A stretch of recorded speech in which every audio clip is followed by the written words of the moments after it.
Welcome to Luca and Miguel. Enjoy the video. In this video, I will explain how to remove chlorophyll from a leaf. This simple process allows you to see the other beautiful pigments hidden beneath the green. It's a fantastic way to explore plant biology and understand why leaves change color in autumn. We'll go through each step, making it easy for you to try this at home or in a classroom setting. Let's get started. First, gather some fresh, healthy leaves.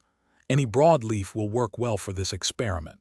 Next, tear or cut your leaves into small pieces. This increases the surface area, helping the chlorophyll extract more efficiently. Finally, place these leaf pieces into a heat-safe container, like a glass beaker or a jar, ensuring it can withstand gentle heat. If you're finding this video helpful, please take a moment to subscribe and give it a like. Your support helps us create more content. On another note, for all you avid readers, check out the new Kindle Paperwhite. It's perfect for reading anywhere, anytime. You can find a link to it and other great deals in the description below. Now, let's get back to the video. Now, cover your leaf pieces completely with rubbing alcohol. Isopropyl alcohol, often found in your medicine cabinet, works perfectly.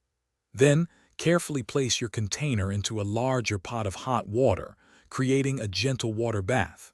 Heat this setup slowly on a stove or hot plate.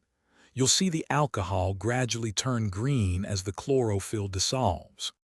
Once the alcohol is distinctly green and the leaf pieces appear colorless, carefully remove them from the alcohol.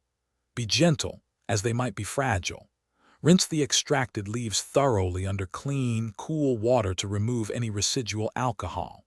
Now, you can clearly observe the beautiful yellow, orange, or even red pigments that were previously masked by the green chlorophyll. It's quite a transformation. Thanks for watching and please subscribe.